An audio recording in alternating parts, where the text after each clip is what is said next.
Hello, అందరు ఎలా ఉన్నారు? మీకు కనుక మా వీడియోస్ నచ్చినట్లయితే please do like, share and subscribe to our channel. ఈరోజు మనం ఏం చేసుకుందాం, క్రిస్పీగా క్రంచీగా మసాలా వడ ఎలా చేసుకోవాలో చూసేద్దామా. సో మేమైతే ఇక్కడ మా మమ్మీ ఆ రోజు ఎందుకో రుబ్బుదాం అన్నారు కాబట్టి మా మమ్మీ రుబ్బారు. మీకు లేకుండా ఉంటే మేము కూడా గ్రైండ్ చేసుకునే వాళ్ళం. సో దానికి కావాల్సిన ఇంగ్రీడియంట్స్ ఏంటంటే కొంచెం ఉల్లిపాయ, 2 మీడియం సైజ్ ఉల్లిపాయ, పచ్చిమిర్చి, ఇంకా పట్టా లవంగం, కొంచెం జింజర్ పీసెస్, అలానే కొంచెం పుదీనా, కొంచెం కొత్తిమీర. సో ఇవన్నీ కూడా దంచుకుంటున్నాం అనమాట. మా మమ్మీ ఇక్కడ ముందుగానే రుబ్బేసి పెట్టినారు. ఇంకా మనం తీసుకున్న ఇంగ్రీడియంట్స్ అన్నీ కొంచెం కచ్చా పచ్చాగా అలా గ్రైండ్ చేసుకోవాలి, అంటే దంచుకోవాలి.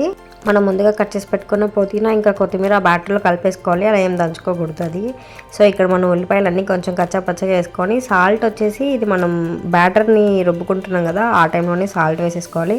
ఇంకా మనం ఇలా కచ్చా పచ్చగా దంచుకొని అన్నీ వేసుకొని బాగా మిక్స్ చేసుకోవచ్చు అనమాట. వాటర్ ఏం యాడ్ చేయనక్కర్లేదు, ఎందుకంటే మనం ఆల్రెడీ సోక్ చేస్తున్నాం కాబట్టి. సో వాటర్ అనేది సరిపోతుంది ఇవన్నీ వేసేసరికి.